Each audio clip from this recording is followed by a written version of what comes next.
atheists, agnostics, long-haired weirdos, short-haired weirdos, vandals, hooligans. The government, hug the government, love the government, hug the government, love the government, hug the government. Welcome to The Politics Guys, a place for bipartisan, rational, and civil debate on American politics and policy. I'm Michael Baranowski, a professor of political science at Northern Kentucky University. I'm an Amazon Prime member, which means I'm part of one of the least exclusive clubs in the world. There are, 200 million or so of us. And, I'm old enough to remember what it was like shopping before Amazon. A ton of trips to Target and Walgreens and a lot of other places. It was kind of a pain. And I also really appreciate how much Amazon has saved me over the years.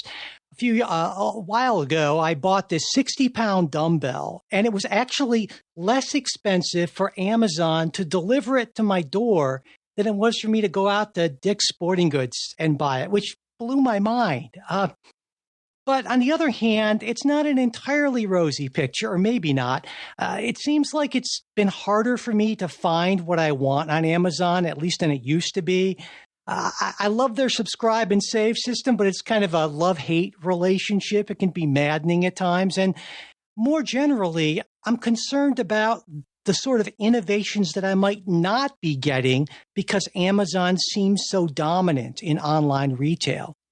Alina Khan, who's the chair of the Federal Trade Commission, I'd say she shares my concerns, so much so that in late September, the FTC, along with 17 states, sued Amazon, alleging that it was, in their words, that it stifled competition on price, product selection, quality, and by preventing its current or future rivals from attracting a critical mass of shoppers and sellers, Amazon ensures that no current or future rival can threaten its dominance.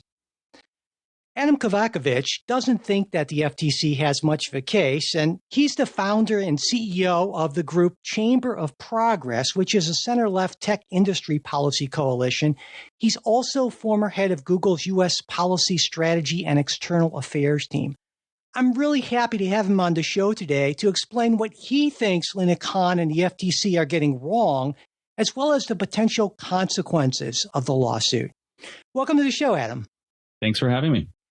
So I wanted to start with my introduction, which I laid out what at least I take to be at the core of that FTC 17-state lawsuit. Is there anything in there that maybe you would add or important that I left out of that? Sure. Well, I love your example of the 60-pound dumbbell, and I think it's actually useful to describe the two parts of this case. So let me use your dumbbell example to illustrate it. So there's two parts of the case. The first has to do with what's called the buy box. So if you go onto Amazon and you search for 60-pound dumbbell, you're going to see a product page for a particular dumbbell. And there are multiple sellers who are trying to be the seller of that dumbbell. But when you go over on the right-hand side and you see a box that says, put this in my shopping cart or one-click purchase, only one seller can be selected as sort of the seller of choice, the seller who's preferenced over other sellers. And that's called winning the buy box. Sellers compete to be the seller who's sort of picked by Amazon to process that sale. It doesn't mean that other sellers can't process their sales. There's other ways of picking other alternative sellers, but they're sort of the default seller. One of the things that Amazon says is that if you as a seller are selling that dumbbell for a lower price somewhere else on the internet, you're probably not going to be the winner of the buy box, because Amazon wants to be able to guarantee to its customers that it's selling that dumbbell at the lowest price on the internet.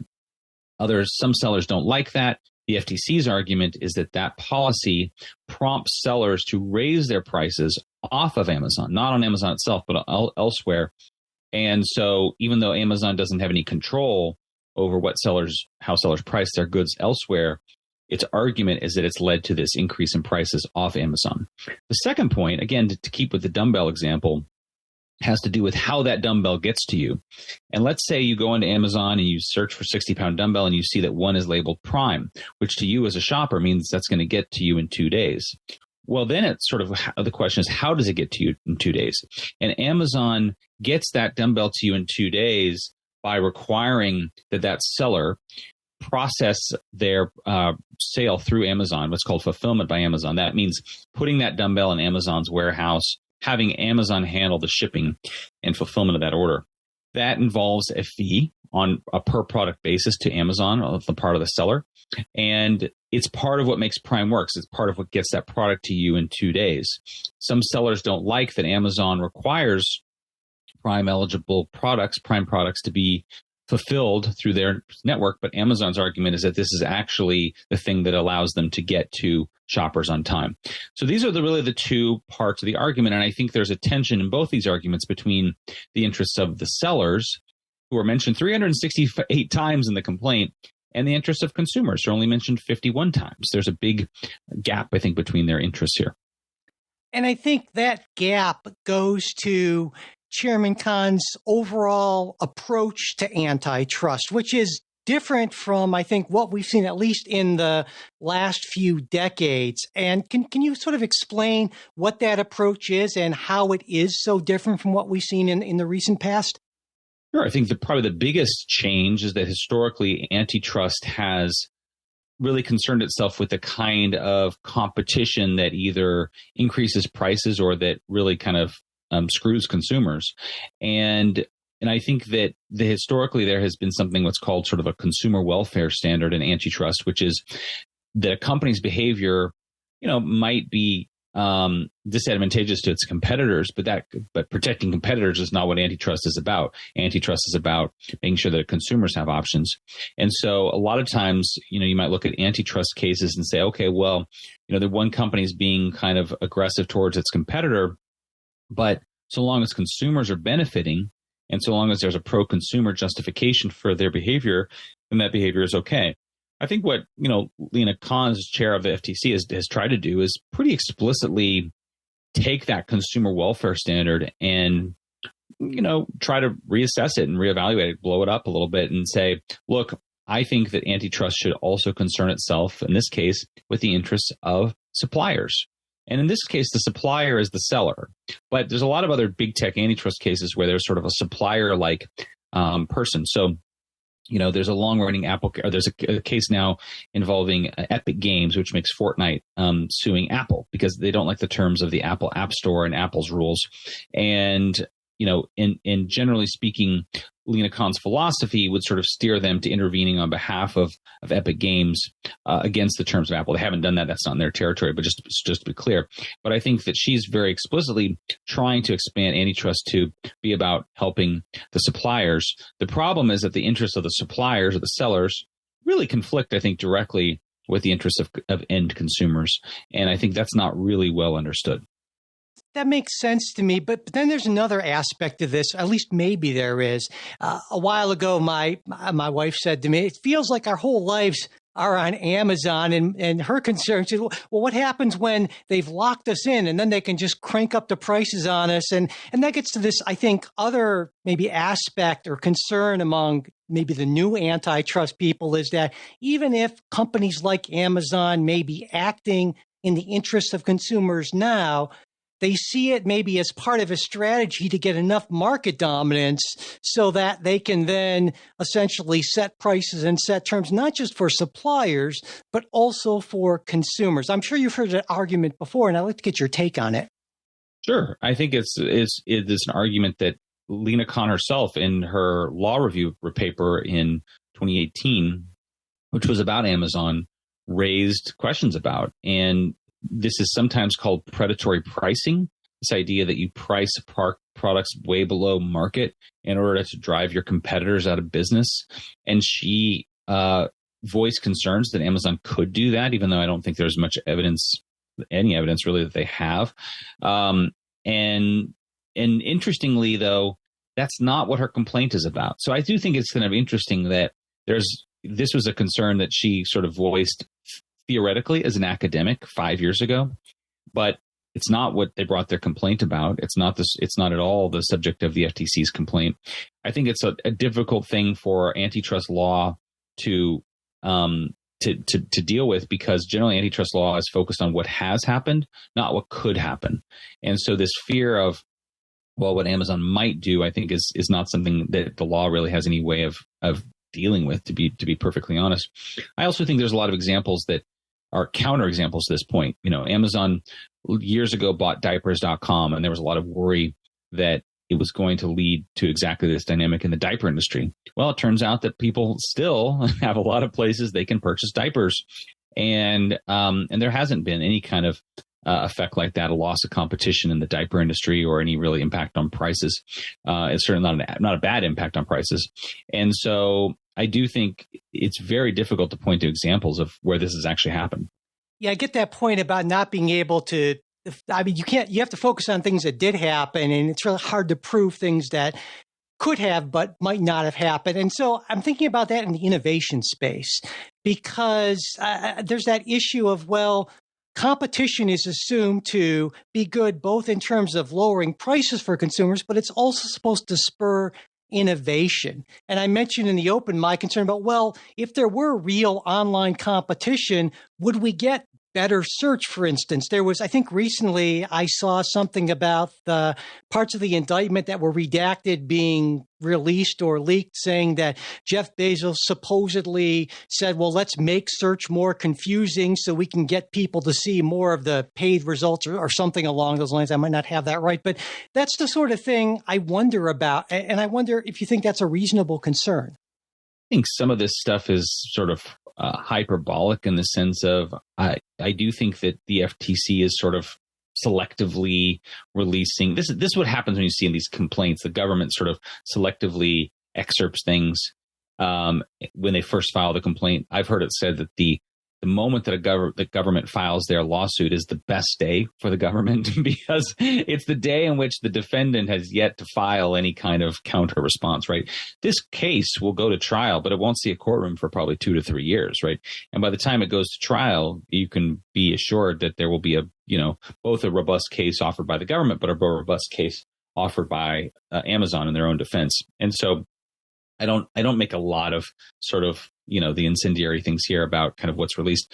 I do think this innovation argument is important, though, because the fact is that Amazon has invested, hundreds of millions, maybe billions of dollars in building this vast infrastructure network. And interestingly, they used to just sell all the products themselves, right? Everything was directly owned and sold by Amazon.com. But then once they built this network, this logistics network, that's when they decided to open it up to sellers. And that's what sellers who are now complaining, have taken advantage of for years. And so I do think that, that, and it's easy to take for granted because we now, we all have loved and appreciated Amazon's speed and efficiency for years. But like the fact that product gets to you within a day or sometimes hours is the direct result of Amazon investing so much in this infrastructure. And so for them, that is their innovation, right? Their innovation is actually getting that product to the customer less expensively, more quickly. That's their customer delight. That's what they're aiming for.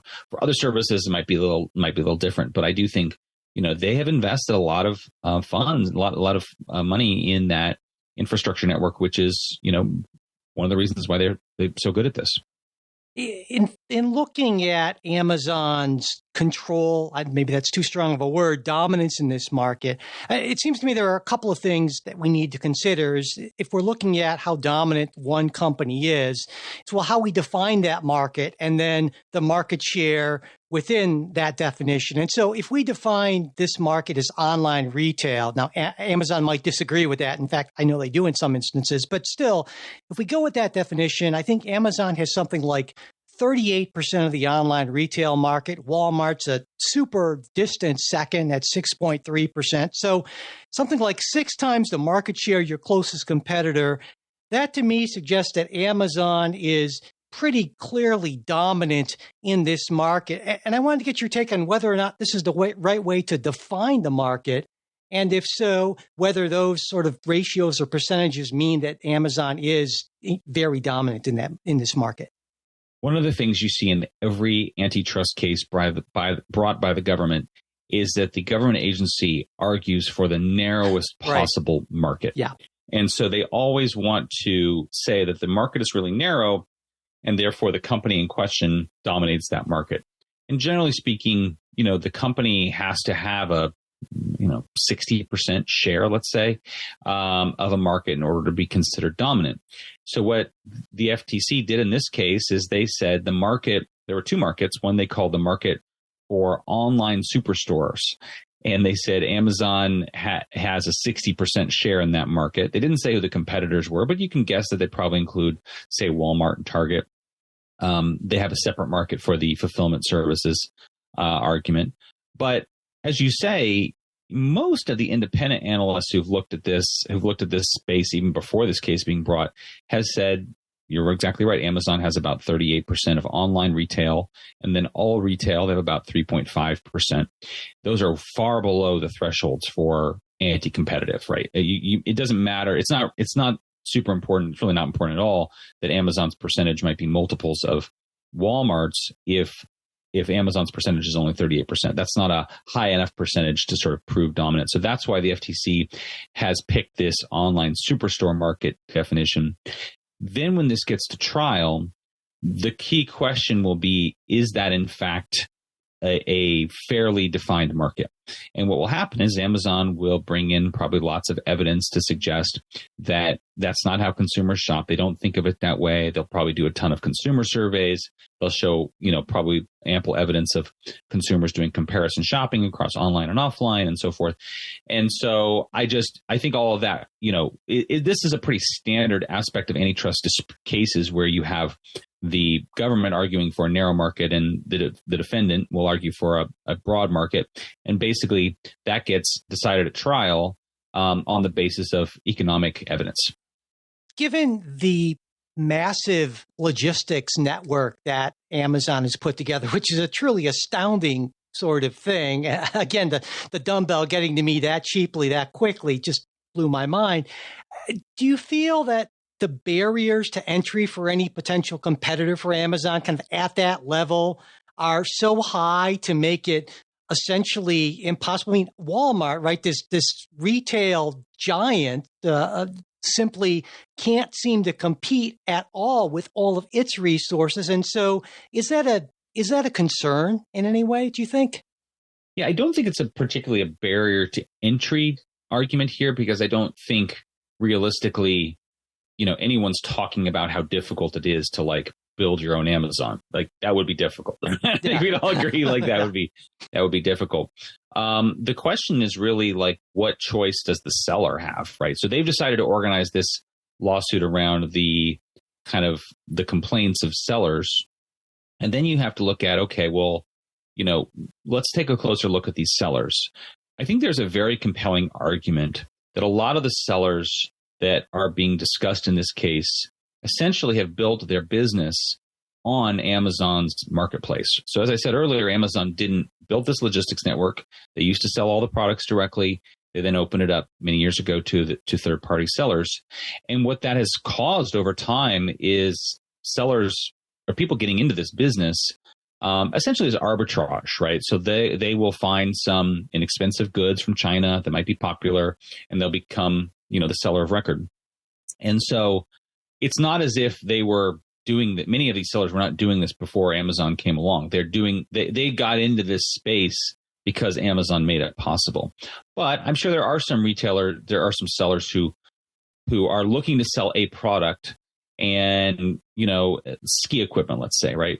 And so right now the choice might be, okay, I can either sell my products through Amazon Marketplace, or what are my other options? And there are lots of other options. Again, as you say, they can use Walmart's Marketplace. A very, very popular option is for a seller to do what's called direct to consumer. So when you're on, Instagram and Facebook and you see those ads for products in between posts from your friends, if you click on one of those ads, it's going to take you directly to the retailer's site. And more often than not, that retailer's sales are actually fulfilled and managed by a service called Shopify, which is kind of a leading competitor to Amazon. And, Amazon and Shopify are competing for retailers or for sellers to choose them based on how many customers they can reach, what their fees are, what the return on investment are. And, there are sellers are actively, trying out both platforms and both options to figure out kind of what makes sense for them. So I think that there's a lot of possibilities for, sellers sure who choose to sell on Amazon. They have access to a big, potentially pretty large customer base, but it's not the only option for them. I guess thinking about this, I'd be more sympathetic to the argument that Khan raised in that paper she wrote when she was an academic, or was it in school, I guess, than what the actual argument seems to be. And thinking about what's involved in this lawsuit, it seems kind of thin, I guess. And so I'm looking at that and I'm thinking, well, it's not just the FTC, though. It's the FTC and 17 states. And that makes me wonder, well, either I'm missing something and it's not as thin as I think, or there's some other reason why they're filing this, even if they don't expect to succeed on the merits. And I'm wondering what you think about that. Well, I think it's a really great point that the arguments in this case are different than the arguments that she made in her law school paper. But I think that, so, you want to say, okay, well, there's some evolution, some potential, at least open-mindedness. But on the other hand, I think what is the common thread is that, she decided 5 years ago that Amazon was a problem. And, the way they approached this at the FTC is, she created an Amazon team 2 years ago to investigate Amazon.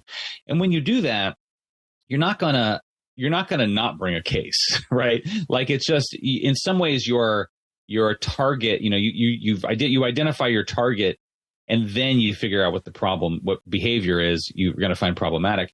Interestingly, both of these aspects of this case, both the fulfillment point and this buy box question, were previously looked at last year by the European Commission. And the European Commission actually reached a settlement with Amazon on both of these points. Similarly, the UK government also in the process of reaching a settlement.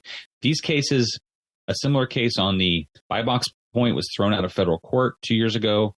The case was brought by the DC Attorney General. There are plaintiffs' cases on this. There's already a California AG case on the buy box argument.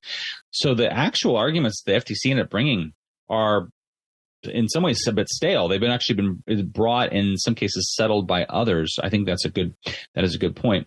But I do think, it's actually worth saying the number of state AGs who joined her complaint are small relative to some of the number of AGs who've joined some of the other recent Department of Justice cases against Google on the antitrust front.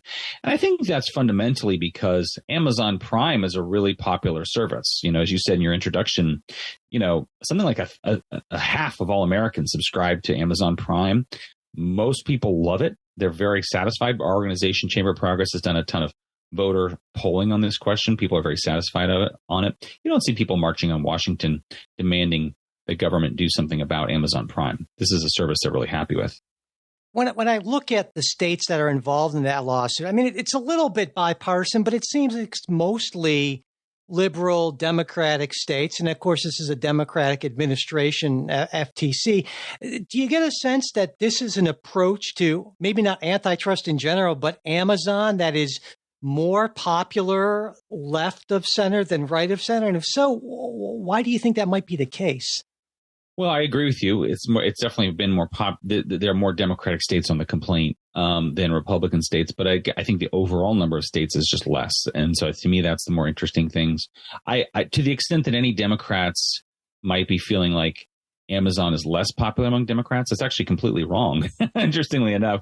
So again, our organization surveyed voters earlier this year, and we actually found that 71% of Democratic voters were Amazon Prime members versus only 62% of Republican voters. So still really high.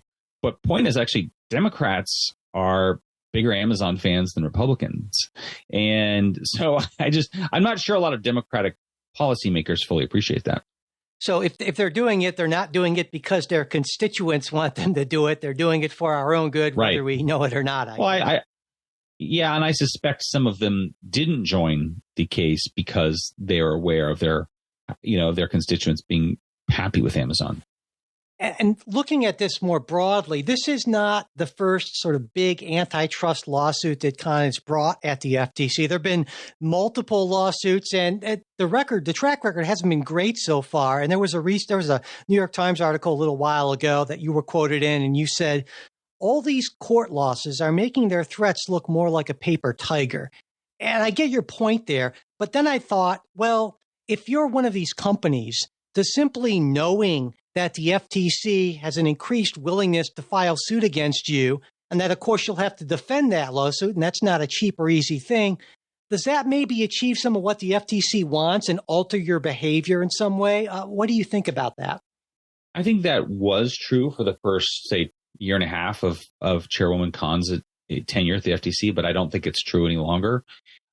She boasts about companies that, for example, abandoned their merger plans right after the FTC raised questions about them. And what I think is increasingly true is it used to be the case, for example, the FTC, when they would assess mergers, they would do what's called clearing a merger. So they would investigate it, but then they would generally say, okay, we've looked it up. We don't see any problems, right? And one of the things Chair Khan first did was she basically scrapped this practice. So instead, what she does is when companies are merging, she sends them sort of a form letter that says, look, we can still challenge this merger at any time. And what they're basically saying is they're kind of giving themselves, maximum optionality to come sue. But the reality is that is also paper tiger because they don't sue, right? And most companies, and when they have sued, for example, they have sued against Meta's acquisition of a VR fitness company called Within, and Meta ended up winning.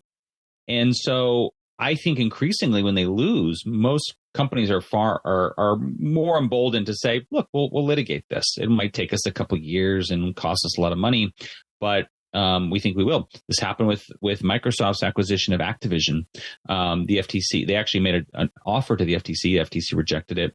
They ended up going to court. Court sided with Microsoft and Activision, and the FTC lost. So I think actually the number of companies that sort of abandon their plans and result in response to pressure is going to decrease.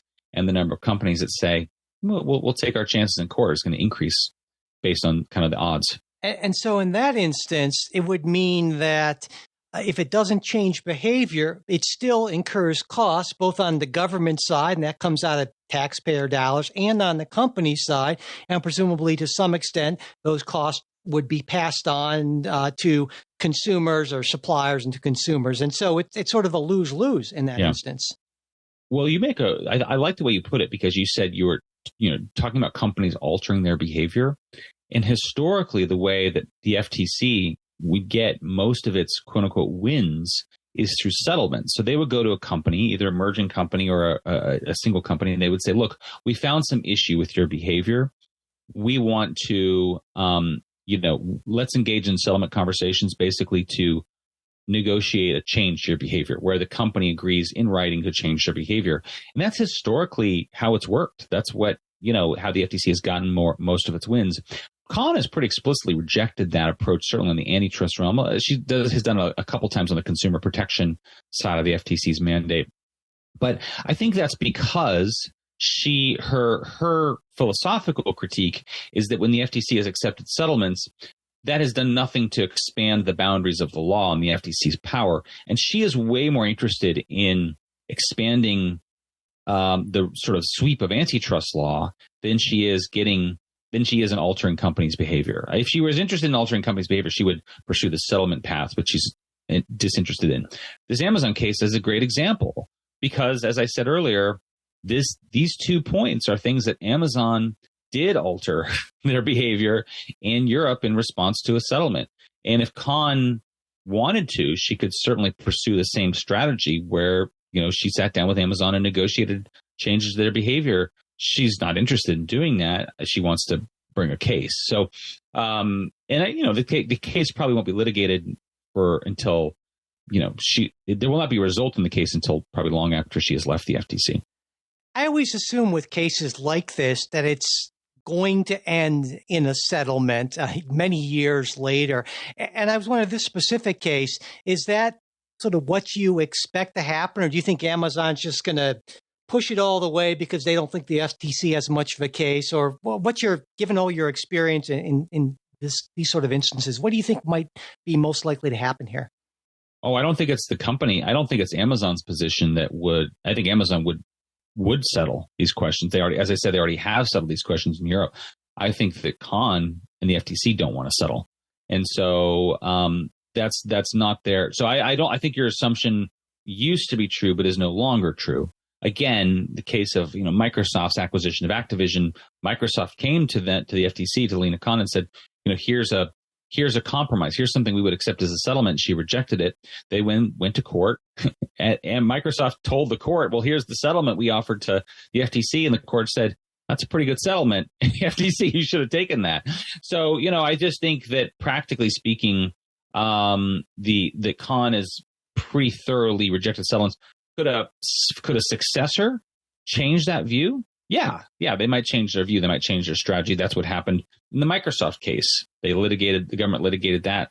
They had a win, then they had a loss, and they ended up settling in the next administration. So that could definitely happen. I guess then the overall strategy of Khan is sort of puzzling to me. Either she must think that the FTC has some sort of chance of winning if she doesn't want to settle, or she thinks, and you mentioned she just wants to expand and maybe impart the FTC's power, but to what end? If you expand your power and you keep on losing these cases and not changing behavior, I guess I'm kind of scratching my head as to what the point is. Well, I kind of call it a YOLO strategy. You only live once, which I think is what it is, to be perfectly honest. I think that, just to be fair to her for a moment, I think that her view and the view of sort of her ideological compatriots is that this kind of Obama era approach of settlements, getting behavior altering changes, and not litigating as much, it was overly conciliatory towards business. What I think her critique fails to appreciate is that the law isn't currently as expansive as she'd like it to be.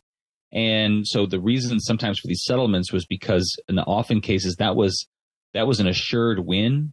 Bird in hand being better than two in bush, right? Like it was an assured win on the part of the government. And I don't know that. And I think this is a little bit like, oh, let's try this other thing. Maybe we could get more. Maybe we could get the law expanded, or the law will never expand if we don't try, right? And so it's a little bit like, yeah, we're probably going to lose. I would add, too, that I think there's a little bit of an undercurrent, or not so much of an undercurrent. This is something that she's talked about openly, that if the FTC were to lose a case like this, then her hope is that it would prompt Congress to change the laws, right? That like everybody, hates Amazon as much as she does. And so if Amazon wins, then Congress will rise up and change the laws. I just don't think that's going to be true either. Yeah, I wanted to ask you about the law on this, because most antitrust law was written in a much earlier era and didn't anticipate things like the online world and big tech and that. And so even if you don't agree that antitrust law should be expansive or changed in the way that Lina Khan does, do you think that our antitrust law is, at least in regards to big tech, somewhat outdated and needs to be revised? I think it depends on what your objective is, right? I mean, so I think if your concern is they just seem really big and powerful and something needs to be done, then I guess. But what I found is that there's a gap. I think a lot of people would agree with that statement. There's something needs to be done, right? Or they have a lot of power. That's 80% of people probably agree with that, right? But then the question is, what should be done, right? What's the thing that you really want done? So you kind of acknowledge some trepidation about Amazon, which I understand. We're Americans. We don't love big things. We generally talk about big things pejoratively. But what's the change specifically that you'd want government to effectuate or to enforce on Amazon? Most people can't name that, right? Most people don't want the product to be made worse. And, you talked about, okay, well, you actually have things where you'd like it to work a little better. But that's pretty disconnected from the issues in this case, right? Arguably, if Khan got her way on these points, then sellers might rejoice, but consumers might see higher prices and, frankly, products getting to their doorstep slower. So that's not a good result. So that's why I think there's an interesting gap between this kind of general, we should do something about big tech, and instead we should move on to the phase of the debate where we sort of say, well, what should we do, right? What are the pros and cons of this particular idea or this particular lawsuit? That's a more fruitful conversation to have. And do you think that tech is in many ways, or in some ways, fundamentally different from other markets, other goods and services, that it might need specific laws focused on it, or do you think general antitrust law is enough? I think general antitrust law is sort of underappreciated in terms of, its focus on behavior that does harm consumers. And so, for example, there was just a big antitrust ruling 2 weeks ago against the National Association of Realtors for how they do real estate commissions. And that case which, by the way, the government wasn't a party to. That case stands a real strong potential of really transforming in a positive way house sales and reducing commissions, making them far more competitive than they've been before. Another example, there's a grocery store merger before the FTC right now. And I think there's this compelling case that grocery store mergers probably do increase prices for consumers. But in the area of big tech, I think the one challenge is that I think a lot of the services are free, right? And a lot of the services, or like if you look at Amazon has lowered prices, right? I mean, Amazon's effect on prices has generally been a very positive one.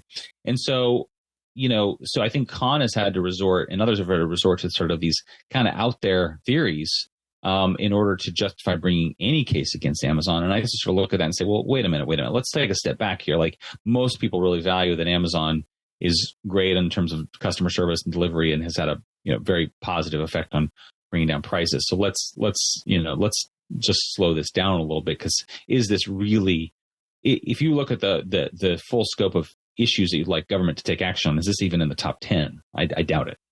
I get a sense, too, that there's this sort of preemptive logic at work, right? Where the thinking is, well, okay, maybe Amazon's only at 38% or whatever, how you define the market. But if we allow them to keep on going, or if we allow this merger to happen, while we don't see any danger now, we're looking 5-10 years down the line. It's better to take care of this stuff now than when the actual harm has been committed. Now, I see some flaws in that logic. I'm sure you do too, but I wanted to get your thinking on that. Well, that is not the FTC's argument in this case. Their argument is very much that, it's an online superstore market and Amazon has 60% share and Amazon dominates it. So that's not the case in the case of Amazon. I do think if you look at this case I mentioned earlier, which is this virtual reality acquisition by Meta, which was a year ago, it was some small company called Within. They did a basically one major game that was in the VR fitness space. And part of the FTC's lawsuit against that deal was exactly the theory you're describing, which is this idea that, this space is going to be monopolized by, that Meta is going to monopolize this space that's in its early stages through this acquisition. And again, the FTC lost. I think part of it was the court sort of said, look, like, this is very early for, the metaverse and for virtual reality fitness. And is this something that even massive numbers of people want to do? And by the way, like, this probably competes against other forms of fitness too. So that was their argument in that case, to be clear, and it did not go in their favor. The judge, didn't completely toss their theoretical ability to bring, I think it was called a potential future competition case, but it's an uphill battle. Yeah, that phrase, potential future competition, I got to say, it makes me a little bit nervous if the government is deciding what might be bad in the future. I don't know, that's totally. And I mean, so is another interesting case. So, many years ago, before Meta was Meta and it was Facebook, it acquired Instagram and WhatsApp. And when both of those services were acquired, they were pretty small. They weren't tremendously successful. They weren't even really commercially viable on their own. And Facebook did a very good job of integrating those services, frankly, cleaning them up, adding content moderation, giving them a business model, ad support in the case of Instagram, bringing, again, content moderation to WhatsApp. And really, I think most acquisitions fail, but they did a good job of actually having that one work well. And yet, and this was 10 years ago, right? Yet the Trump administration in its waning days brought a case against Meta for seeking to unwind those two deals.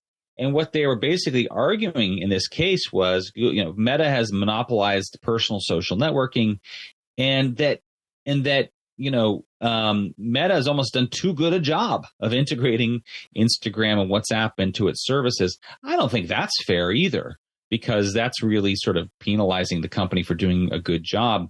And it's also historically revisionist, because these were not, Instagram and WhatsApp were not, big, impressive apps at the time they were acquired. Both acquisitions were actually approved by the Federal Trade Commission.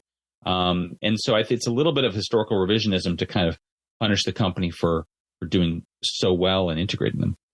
Do you think that this approach that we're seeing from the FTC at this point, and also there are others who seem to be very much on board on this, do you see it as kind of a blip, a passing trend, or do you think that this might actually take hold and be something that's of greater concern, for better or for worse, in the future?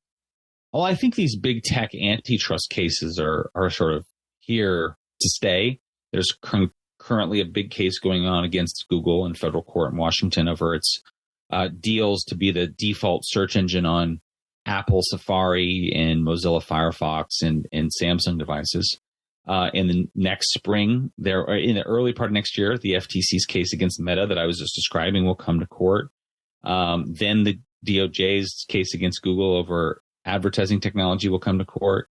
There's this Epic versus Apple case. There's a lot of cases, and I just think that makes sense to me. I mean, because the fact is, like, you're a big company, you're successful, you have a lot of users, a lot of money. Look, you're going to face a lot of scrutiny. That just comes with the territory. I think some of these cases are ill-advised because I think they started from a presumption of, I have a target and I need to come up with a case against this target, as opposed to I'm looking at this industry, right? And I'm going to look for behavior that may be troublesome. I think this sort of target-driven law litigation is not as likely to succeed because it then sort of puts the arguments together, legal arguments, kind of hastily in order to justify the case, as opposed to really looking at an industry, looking at behavior first. Well, that was very illuminating. And Adam Kovacevic, I want to just thank you so much for taking the time to talk with me and kind of explain some of the details of antitrust and the FTC and big tech. Thanks so much. Absolutely. This was fun. Thanks for listening to this Politics Guys interview. If you're not already a supporter of the show, I hope you'll consider becoming one, because without our supporters, we wouldn't be able to do this.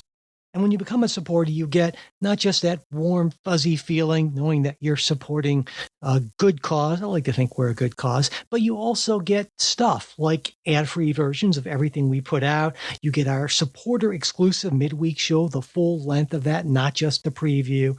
And you also get to be part of our Discord group if you want. And there's always some interesting conversations going on there. At the $10 a month level or more, you get to actually be part of the episodes Jay and I do, if that's something you're interested in. So there's a lot of stuff, is what I am saying. And I hope you'll consider checking it out. And to do that, just go to patreon.com/politicsguys. If you want to support us on Venmo, we're at Politics Guys. You can also support the show through PayPal. And all of our support links are always in the show notes, as well as at politicsguys.com/support. And as always, I want to close with a very special thank you to our wonderful executive producers, Bruce Johnson, Wilma Moreno, Andra Masker, Daniel Toe, Ryan Beasley, and Don Oglesby.